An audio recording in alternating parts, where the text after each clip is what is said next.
بسم اللہ الرحمن الرحیم الحمد للہ رب العالمین والصلاة والسلام علی سید الانبیاء والمرسلین وعلی آلہ وصحبہ اجمعین اما بعد۔ درس ہدایت الناب نمبر 13 کا آغاز ہو رہا ہے۔ گزشتہ سے پیوستہ ہم نے محرم کے بارے میں گفتگو شروع کی تھی، تو اس میں پھر منصرف اور غیر منصرف کا ذکر آیا تھا۔ تو آج کی جو فصل ہے اسی مناسبت سے تو شروع کرتے ہیں۔ حضرت فرماتے ہیں فصل الاسم المعرب، اس کو آپ الاسم اور الاسم بھی پڑھ سکتے ہیں۔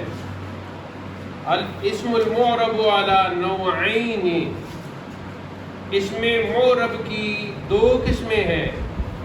منصرف، نمبر 1 منصرف، اور آگے پھر اس کی ڈیفینیشن بتاتے ہیں۔ وَهُوَ مَا لَيْسَ فِيهِ سَبَبَانِ، اور وہ یا یہ وہ ہے جس میں نہ ہوں دو سبب، او واحد یا ایک سبب، یقوم مقامہما، جو ان دونوں کے قائم مقام ہو، من الاسباب التسعۃ، 9 اسباب میں سے، کزید، جیسے زید کا لفظ، ویسمى الاسم المتمکن، اور اس کو یا فعل مجہول ہے تو اسم بنے گا اس کا، تو اس کو اسم متمکن کہتے ہیں۔ وحکمہ، اور ایسے اسم کا حکم،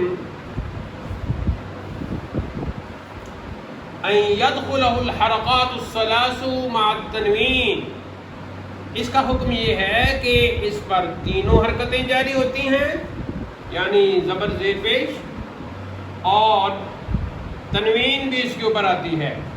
تقولو، جیسے آپ کہو جاءنی زید، آیا میرے پاس زید، ورأیت زیدن، دیکھا میں نے زید کو، ومررت بزید، اور گزرا میں زید کے پاس سے۔ تو یہ ہو گیا جی منصرف۔ وغیر منصرف، اور دوسری قسم جو ہے اس میں معرب کی، وہ ہے جی غیر منصرف۔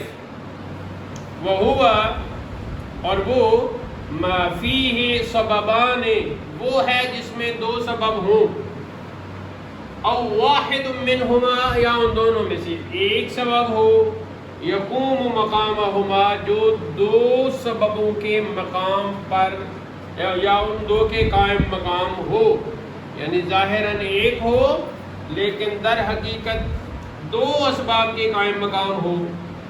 اب یہاں سوال پیدا ہوتا تھا کہ یہ تو ہمیں سمجھ میں آ گیا کہ 9 اسباب میں سے اگر کسی لفظ میں 2 سبب پائے جائیں یا ایک سبب پایا جائے لیکن وہ دو جیسا ہو، 2 کے قائم مقام ہو، تو اسے غیر منصرف کہیں گے۔ لیکن وہ 9 اسباب کون سے ہیں؟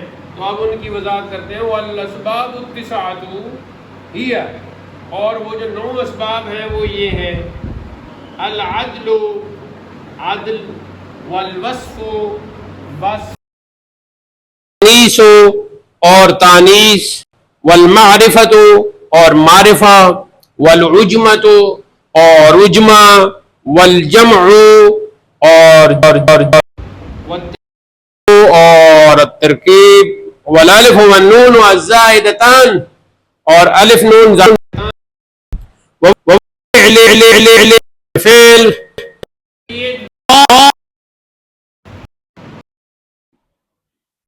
تو پہلے نمبر پر ہے جی منصرف اور غیر جی اسباب 9 9 اسباب۔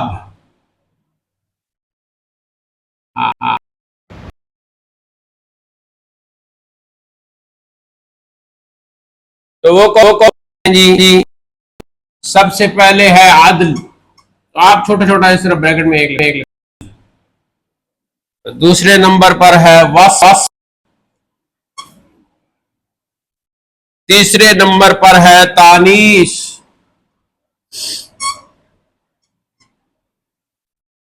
چوتھے نمبر پر ہے معرفہ،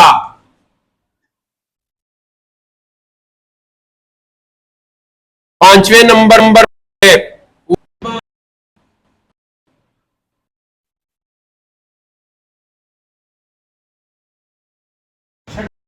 ہے جمع، پر ہے ترکیب، آٹھویں نمبر پر ہے الف نون زائدتان، الف نون زائدتان، اور نویں نمبر پر ہے وزن فعل۔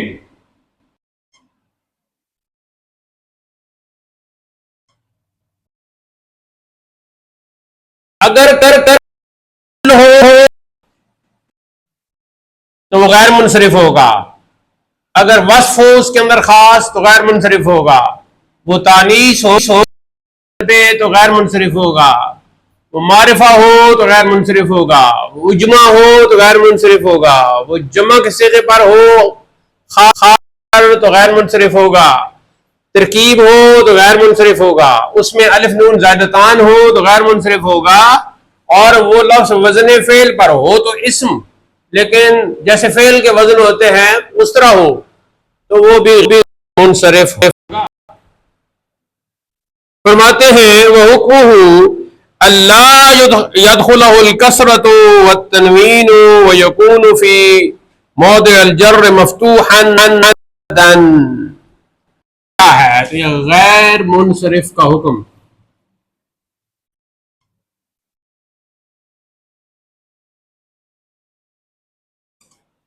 غیر منصرف کا حکم یہ ہے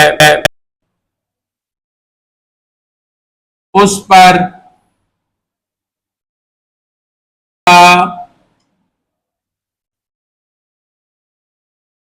اور تنوین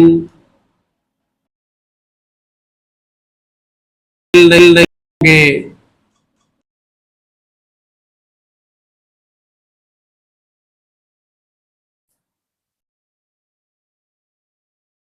اور کی جگہ وہ مفتوح ہوگا، یعنی ویسے جر زیر کے ساتھ ہوتا ہے نا، لیکن وہاں مفتوح ہوگا زبر کے ساتھ ہوگا۔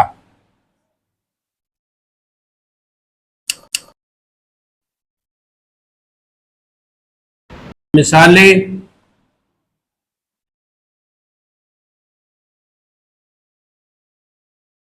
جاءنی احمد،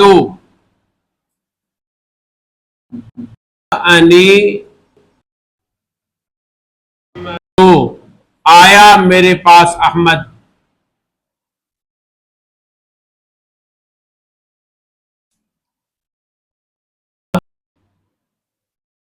رأیت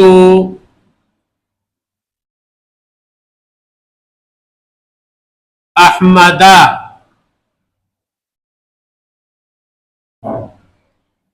و مررت بی احمد، آیا میرے پاس احمد رفیع حالت ہے تو یہ تو پیش کے ساتھ ہو گئی، اور آئی تو نسبی حالت ہے تو یہ زبر کے ساتھ ہو گئی،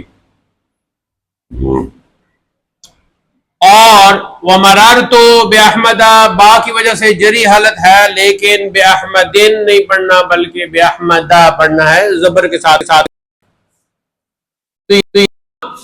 رفیع حالت میں احمدن نہیں پڑھنا کیونکہ یہ غیر منصرف ہے، تو غیر منصرف تو اس لیے احمدو پڑھا، اور رائی تو احمد صرف زبر پڑھنی ہے کیونکہ یہ غیر منصرف پر تنوین نہیں آتی. اور مرر تو بن نہیں پڑھنا. پہلی وجہ یہ ہے کہ یہاں جری حالت زبر کے دوسرا یہ ہے کہ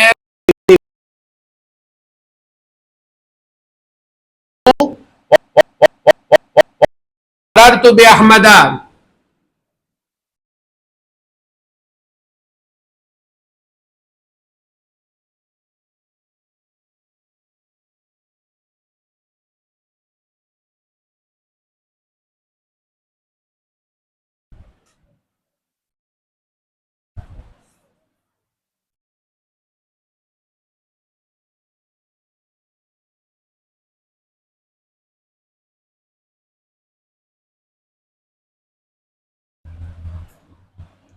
چلو جی اب تفصیل آ جائے گی. تو سب سے پہلے تفصیل ہوگی جی عدل کی. تو اب لکھیں جی تفصیل کے بعد سب سے پہلے ہے جی عدل.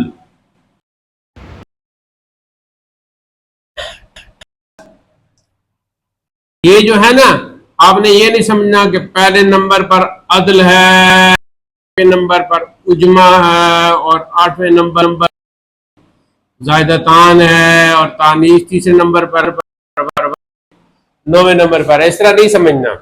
کیا سمجھنا آپ نے کہ 9 ہے، 9 کے لوگ جس نمبر پہ آ جائے. ہاں تو کتاب میں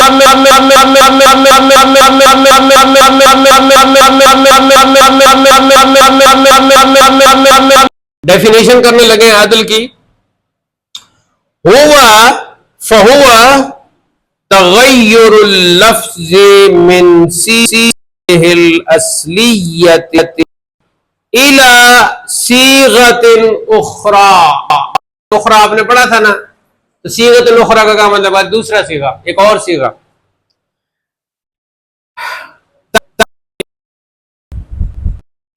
تحقیقا او تقدیرا.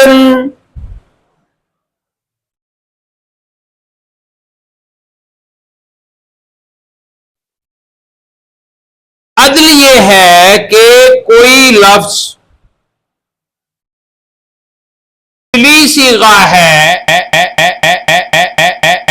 کسی اور صیغہ میں وہ آ گیا ہے اور دوسری شکل اس نے اختیار کر لی ہے، تحقیقی طور پر یا تقدیری طور پر. یہ اس کی تعریف ہو گئی. تو اب گویا عدل کی 2 قسمیں ہو گئیں. پہلا ہو عدل تحقیقی اور دوسرا ہو گیا جی عدل کیونکہ دو کیے. اب تحقیقی یہ ہوگا کہ تحقیقی جب ہم پڑھ رہے ہیں تو اس میں یہ ہے کہ غیر منصرف علاوہ کوئی دلیل اس پر قائم ہوگی، ہے کہ اس پر بظاہر کوئی دلیل قائم نہیں ہو رہی، تو اس کو بھی ہم تقدیری کہہ دیتے ہیں. ٹھیک ہو. اگلی بات کرتے ہیں وَلَا يَجْتَمِعُ مَعَ وَزْنِ الْفِعْلِ اصلاً. وزن فعل کے ساتھ تو یہ کبھی بھی جمع نہیں ہو سکتا. اور اصلاً کا مطلب ہے ہرگز، کبھی بھی، ہرگز، بالکل نہیں. اصلاً کا معنی یہ ہے یعنی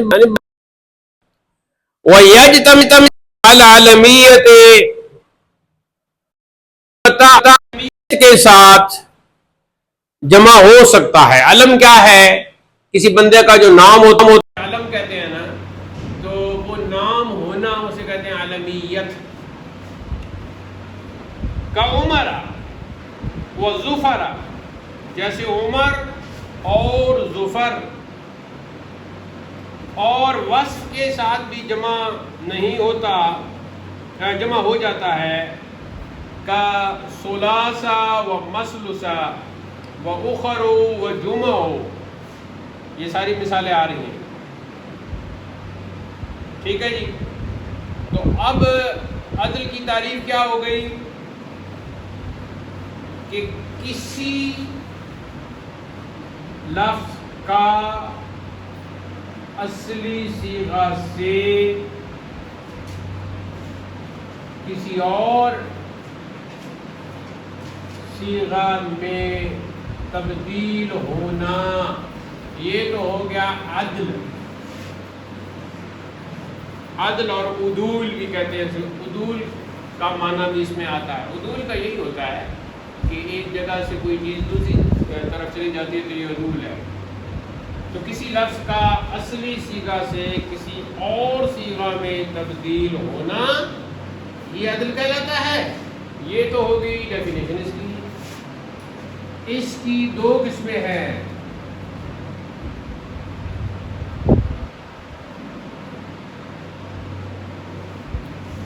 نمبر ایک عدل تحقیقی،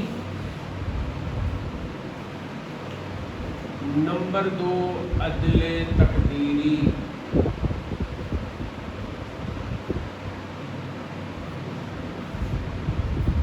اب کسی لفظ کے غیر منصرف ہونے کے لیے جو ہم نے ضابطہ پڑھا ہے وہ یہ پڑھا ہے کہ یا تو اس میں ہوں گے دو سبب تب بنے گا غیر منصرف، یا ایک سبب ہوگا لیکن وہ قائم مقام دو کے ہوگا. قائم مقام دو کے ہوگا، دال واؤ سے نکل دو کے ہوگا. ٹھیک ہے جی. اب کسی لفظ میں جب دو سبب ہم تلاش کر رہے ہوں گے تو کوئی بتانے والا ہمیں بتائے گا جی کہ اس میں جو دو سبب پائے جاتے ہیں ایک تو ہے عدل اور دوسرا جو ہے جب وہ آپ بتائیں گے تو یہاں یہ بتا رہے ہیں کہ وزن فعل کے ساتھ یہ جمع نہیں ہو سکتا. آپ یہ نہیں کہہ سکتے کہ بھئی اس میں دو سبب پائے جا رہے ہیں جی، ایک عدل ہے اور ایک وزن فعل ہے. نہیں، وزن فعل کے ساتھ یہ جمع نہیں ہو سکتا. یہ علمیت کے ساتھ البتہ جمع ہو سکتا ہے. تو اس میں مثالیں انہوں نے دی ہیں جی. مثالیں عمر و ظفر و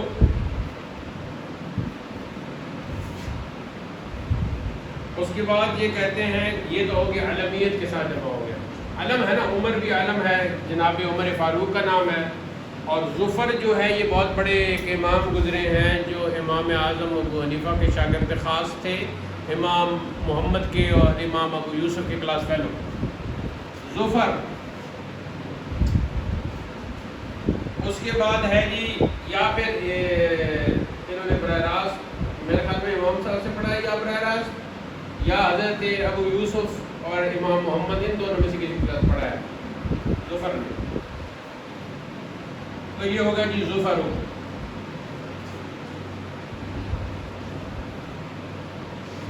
آگے کہتے ہیں کہ وصف کے ساتھ بھی یہ جمع ہو سکتا ہے. تو وہ دوسری دو مثالیں بنائیں جی.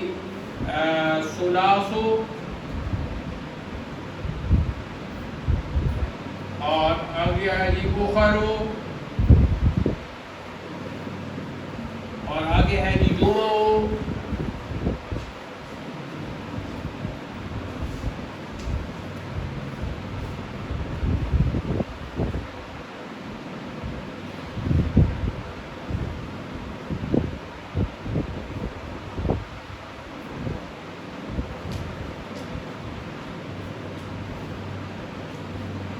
اب عمر ہو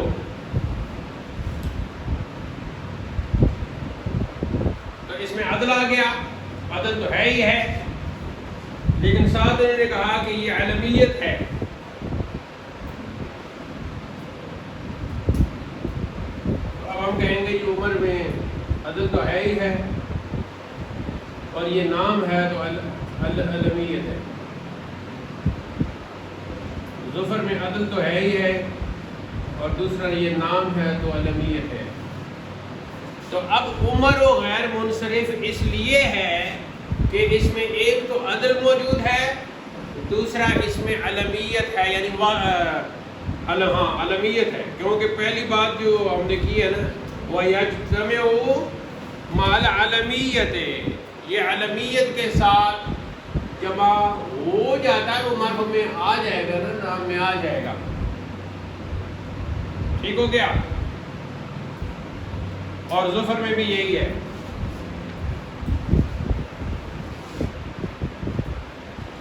مطلب ہے کہ وصف جو ہے اس کے ساتھ یہ چونکہ جمع ہوتا ہے تو اس میں یہ آ گیا.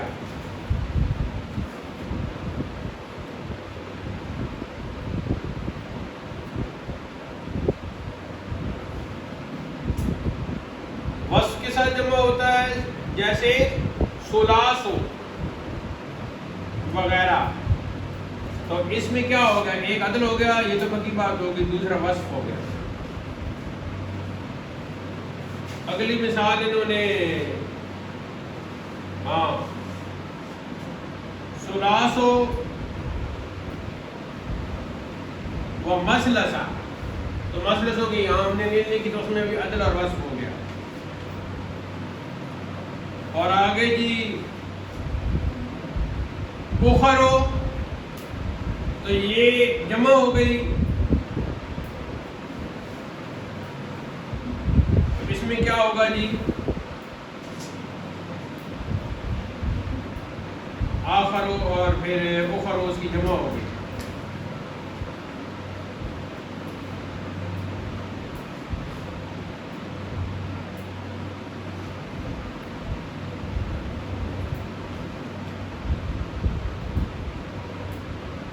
اس میں اب آخر پہ بہت ساری تفصیل یہاں لکھی ہوئی ہے، لیکن ہم اس کو فی الحال صرف نظر کر دیتے ہیں. آگے جی جمع، تو جمع ان کی یہ جمع ہو گئی، یہ بھی جمع ہے، تو اس میں عدل اور جمع، اس میں بھی عدل اور جمع.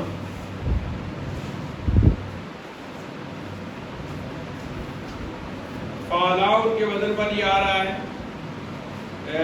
جمعاؤ، اور فعل کے وزن پر بھی آتا ہے، جیسے حمراء اس کی جمع حمر.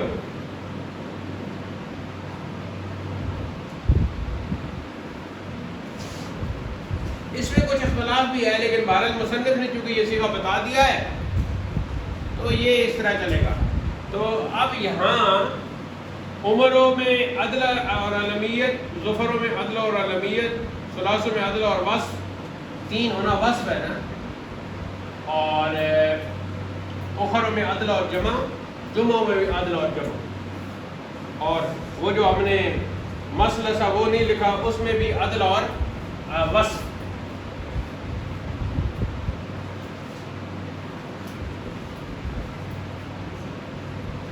آگے جی دوسرے نمبر پر خود آ گیا جی وصف، دوسرے نمبر پر وصف آ گیا.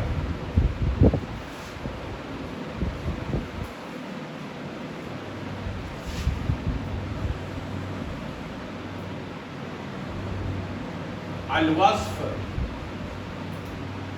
جیسا کہ دو مثالیں ہم نے یہاں پڑھی بھی ہیں. فلا یجتمع مع العلمیت اصلا، تو وصف جو ہے علمیت کے ساتھ جمع نہیں ہوتا.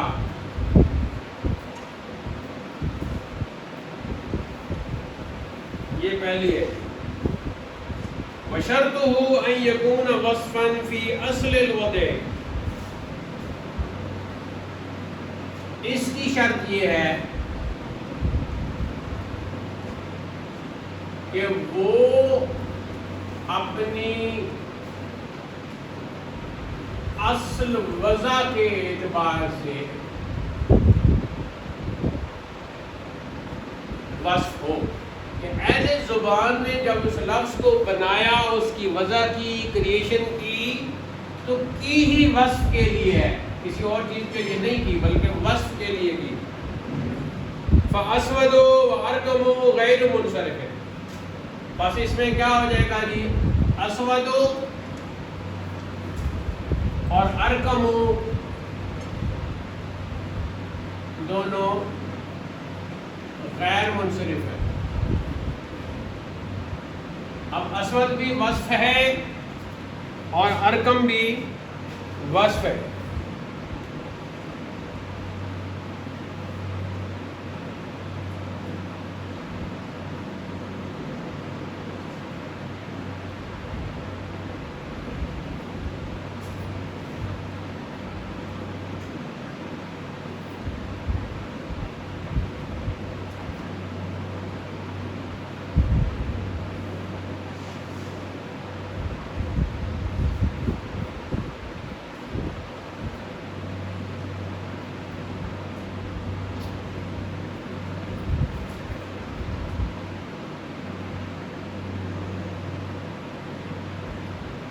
اس کی شرط کیا لگائی ہے؟ شرط یہ لگائی ہے کہ فاسود وارقم غیر منصرف وان صار اسمین للحیۃ لاصالتہما فی الوصفیۃ۔ ہاں اب یہ دو صورتیں ہیں ان کی، ٹھیک ہے جی۔ اصل میں یہ تھا کہ حیۃ کہتے ہیں سانپ کو، قرآن پاک میں بھی آیا ہے نا، حیۃ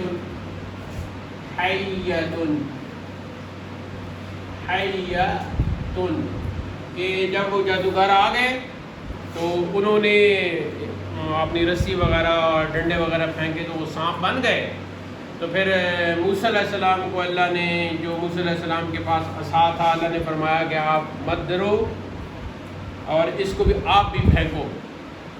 جب موسیٰ علیہ السلام نے اپنا عصا پھینکا تو قرآن کہتا ہے فَإِذَا هِيَ حَيَّةٌ تَسْعَىٰ، تو یہ دوڑنے والا سانپ بن گیا۔ تو حیۃ کا معنی کیا ہے؟ سانپ، ٹھیک ہے جی۔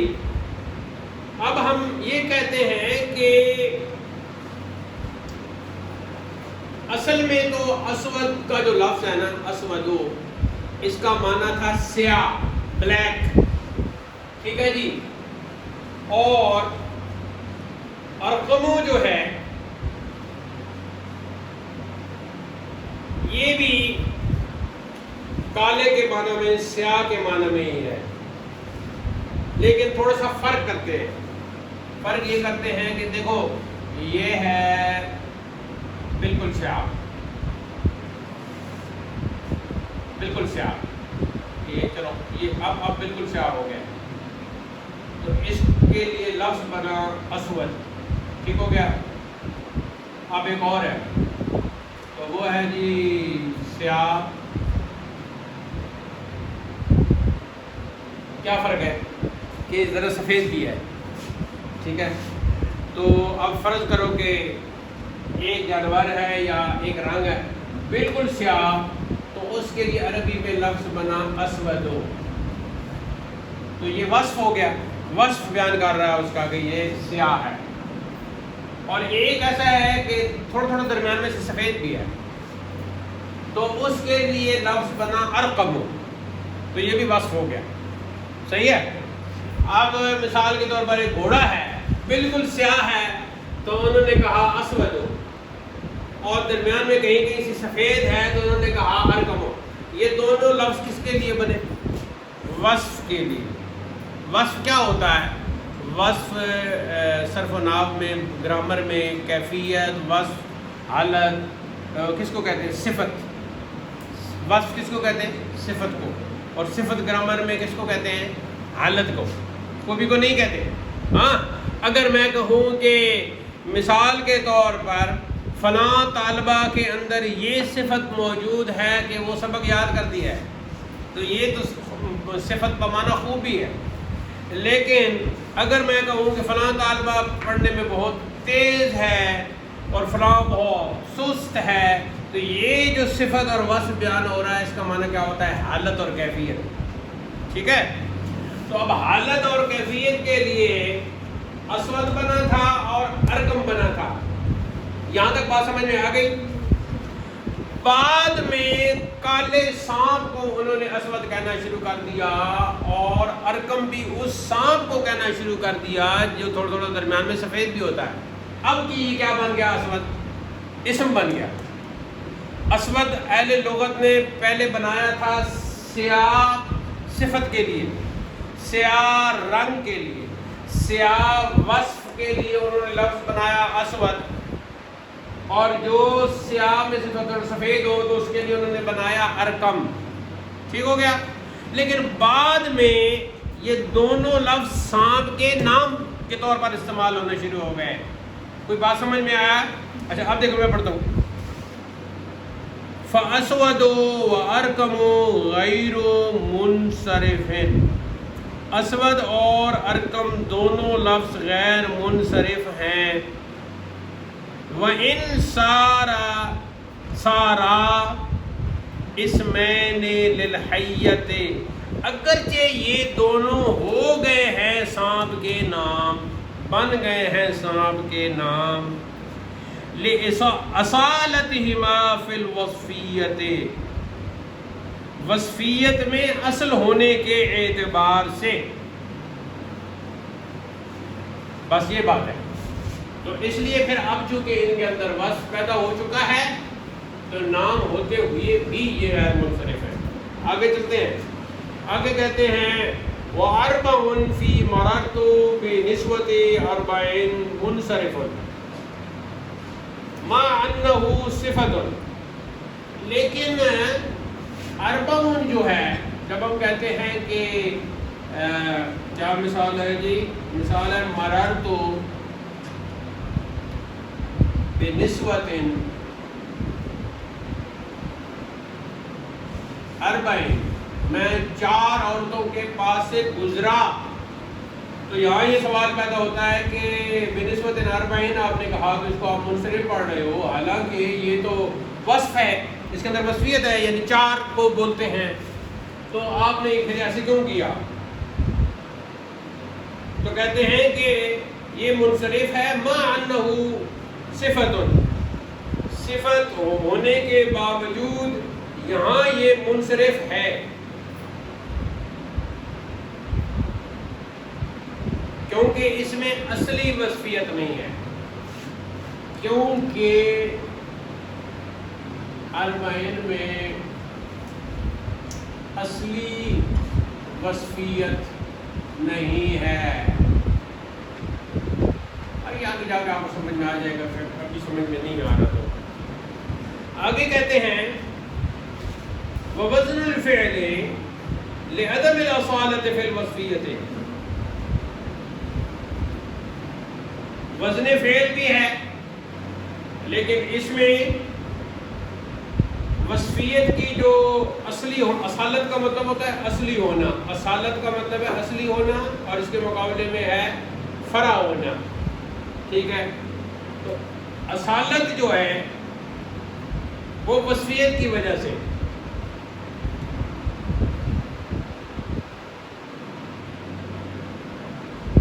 تو ایک مرتبہ بتا دیتے ہیں کہ بھئی میں عورتوں کے پاس سے گزرا تو اب ان کا بتانا تھا وہ کتنی ہیں، تو وہ بتا دیا کہ وہ 4 ہیں، تو اس اعتبار سے یہاں اس کا استعمال ہوا ہے۔ تو اس ترکیب میں ہم اس کو منصرف اس لیے مانیں گے کہ یہاں اپنے اصلی وصف کے طور پر استعمال نہیں ہوا لفظ اربعون، تو اس کو ہم اربعون اربعین اربعان پڑھیں گے، اربعو نہیں پڑھیں گے۔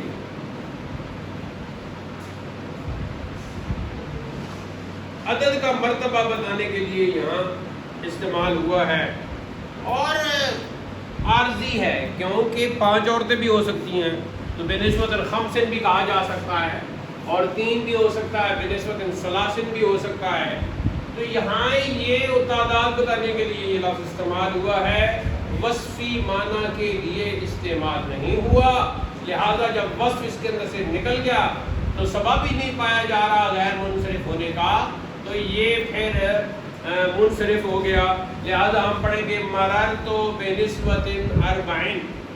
آگے چلتے ہیں، آگے کہتے ہیں جی اما التانیس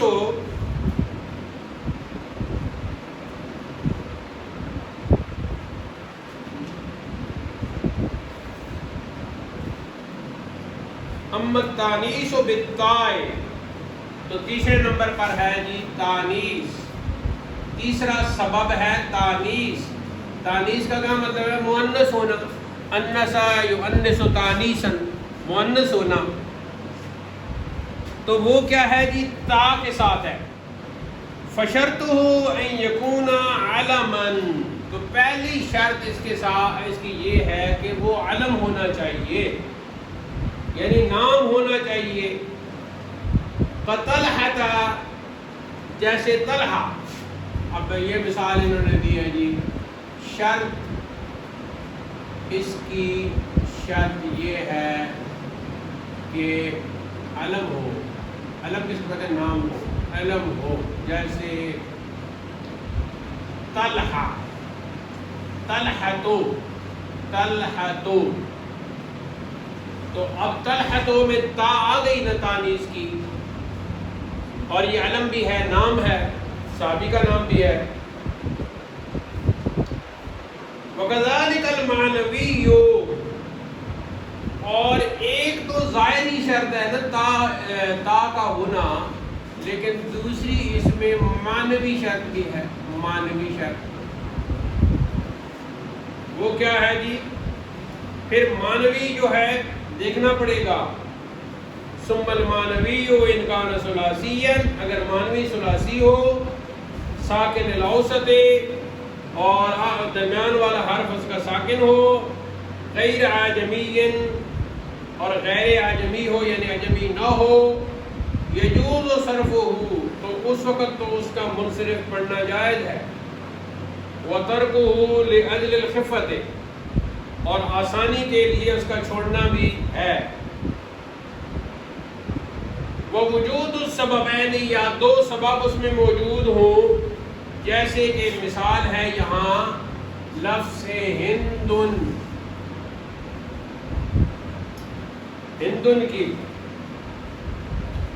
اب اس میں کیا ہے؟ اس میں دو سبب پائے جا رہے ہیں۔ وَإِلَّا، اور اگر ایسے نہ ہو، وَإِلَّا یجب منعہ، تو پھر اس کا منع کرنا واجب ہو جائے گا۔ جیسے دوسری صورت میں زینب، اور اگلی مثال ہے جی سکرو، اگلی مثال ہے جی ماہو، اگلی مثال ہے جی جورو یا جورو، جورو ہی پڑھ لیں۔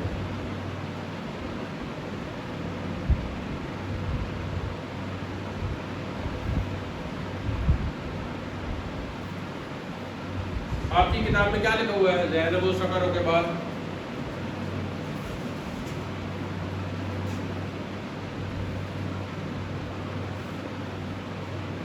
ذرا کتاب دے کے مجھے بتائیں۔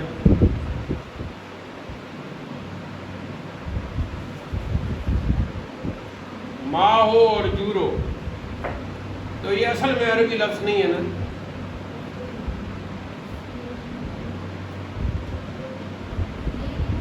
ہاں، تو اب یہ اپنے اس اعتبار سے مؤنث کے لیے بنے ہیں، تو یہ ان کے اندر یہ پایا جا رہا ہے۔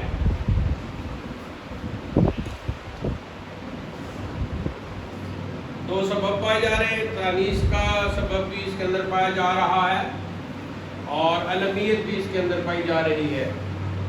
تو اب زینبن نہیں پڑھ سکتے، سکرن نہیں پڑھ سکتے، ماہن نہیں پڑھ سکتے، اور جورن نہیں پڑھ سکتے، اور طلحتن نہیں پڑھ سکتے۔ یہ ہو گیا جی۔ اب کہتے ہیں کہ والتانیث بالالف المکسورۃ، اگلی اسی ہے جیسے ہم نے پہلے بھی مثالیں پڑھی ہیں، تو یہاں انہوں نے مثال دی ہے جی حبلہ، حبلہ الف مکسورہ اسے آخر میں آ گیا، ٹھیک ہے. تو جب سلسلہ ہو جاتا ہے تو اس کے بعد کا جو ہے تو اس میں پھر آگے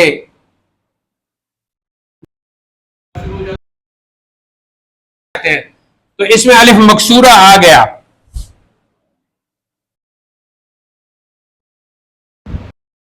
آگے ممدودہ الف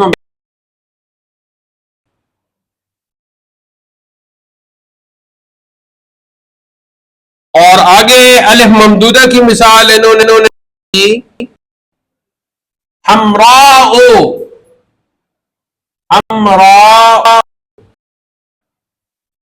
تو حمراء کا یہ کیا سرخ رنگ والی، تو اس میں کیا آ گیا حمراء الف ممدودہ، الف ممدودہ کی مثال. تو اس میں بھی حبلہ تو خیر الف مکسورہ ہے، وہاں تو آپ کوئی وہ کر ہی نہیں سکتی نا، جیسے کہ آپ نے کہا کہ یا موسیٰ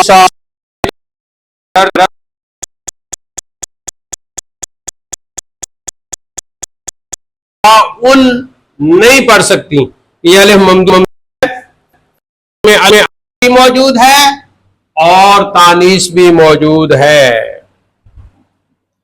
آگے فرماتے ہیں ممتنع صرفها البتہ، البتہ اس کا منصرف پڑھنا یہ منع ہے. لأن الالف قائم مقام السببین التانیث واللزوم، تو حمراء میں جو الف ہے وہ تانیث اور لزوم دونوں کے مقابلے میں آ گیا ہے. تو اب ہم نتیجتاً یہ کہہ سکتے ہیں کہ طلحتوں میں تا زائد، ٹھیک ہے جی. اور ہند کی جو یہاں مثال دی تھی نا،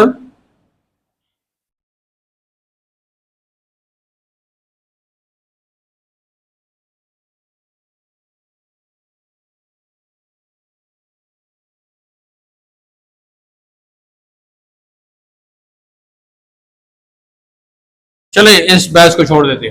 آگے زینب و سکر و ماہو جورو اور حبلہ اور حمراء، یہ ساری آپ کو یاد ہو گئی.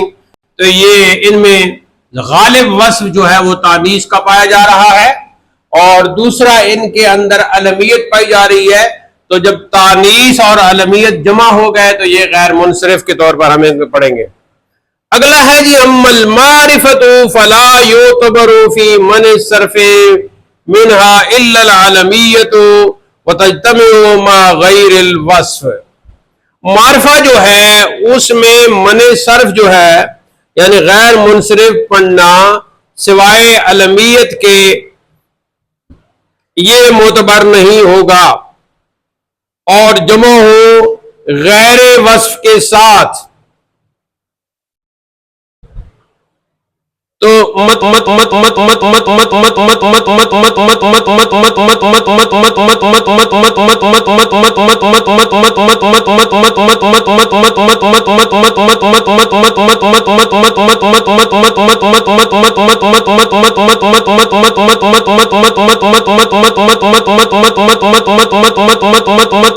مت مت مت مت یہاں یہ کہا کہ فلا یعتبر،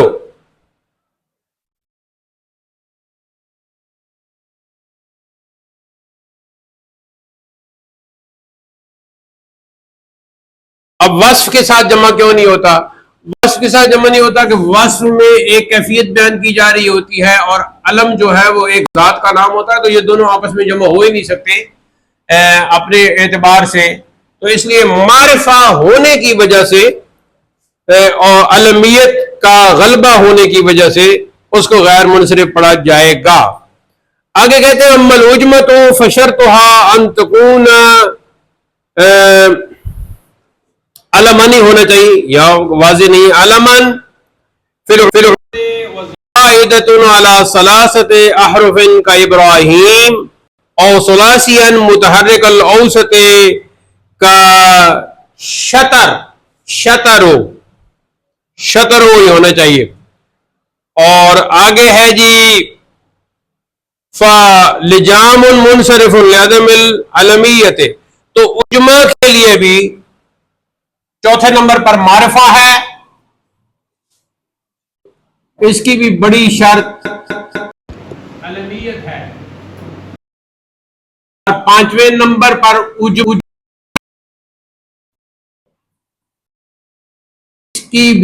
اس کی شرط بھی،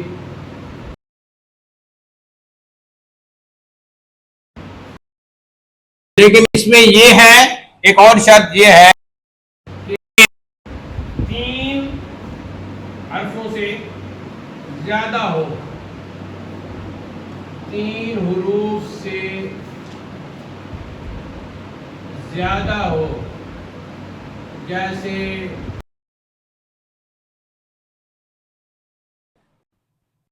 ابراہیم اور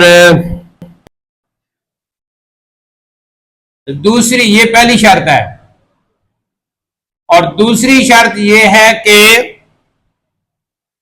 اگر ثلاثی ہو یعنی حرفی ہو، درمیان ساکن ہو،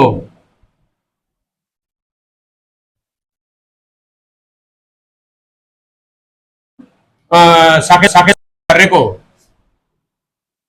درمیان متحرک ہو. مثال حضرت نے کون سی دی؟ شترو، شترو، شترو، تو شترو نہیں بلکہ شترو، تو درمیان والا متحرک ہے. تو اب اس طرح کے بہت سارے نام ہیں جو قرآن پاک میں آئے ہیں. تو ابراہیم مختلف نے کبھی لکھا تھا، دے دیں گے. تو کچھ عبرانی کا کہتے ہیں، کچھ سریانی کا کہتے ہیں. تو جو لفظ عربی کا اصلی نہ ہو تو وہ پھر عربی میں اس طرح استعمال ہو رہا ہو تو اسے اجماع کہا جاتا ہے.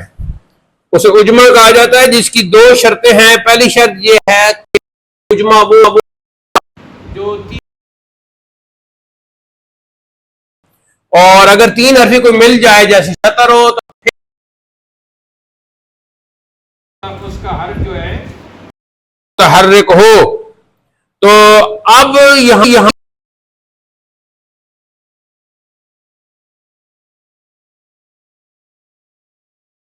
لگام جسے ہم کہتے ہیں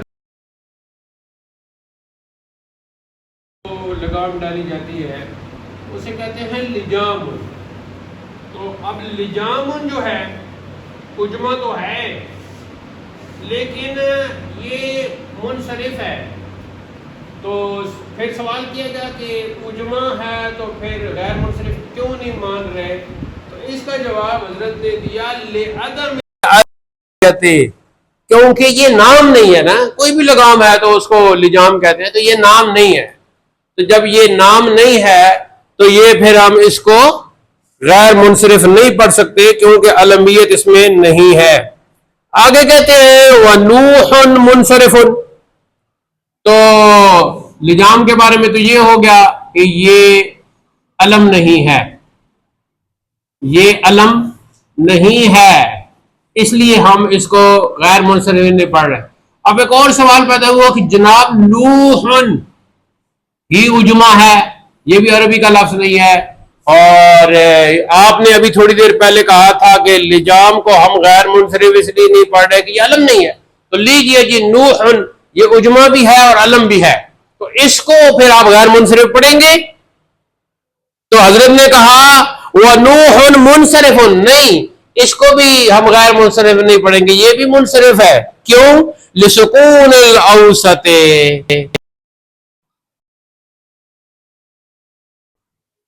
درمیانہ حرف ساکن ہے. اگر ہوتا نا نوحن تو پھر اس کو ہم مان لیتے. تو یہ درمیان نوحن واو، نوحن اجماع ہے، نوحن میں علم ہے، لیکن ایک شرط اس میں غائب ہے، اور تو اس لیے پھر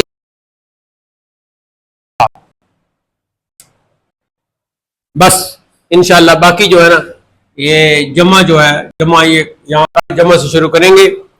تو یہ جی آج کا درس تھا. اسباب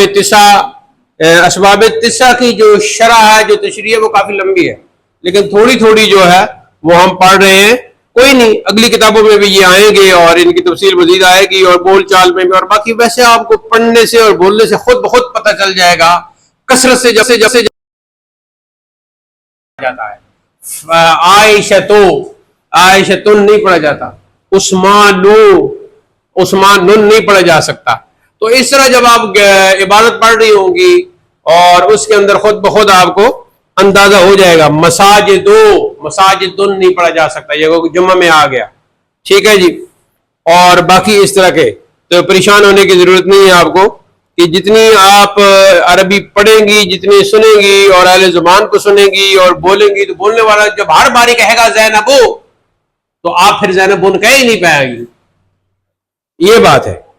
تو آج کا ہدایت المناب کا درس یہاں اختتام پذیر ہوتا ہے. اللہ تعالی ہمیں علم نافع عطا کرے اور اس کے ماں بعد حسن عمل کی ہمت ارزانی کرے. وآخر دعوانا الحمدللہ رب العالمین.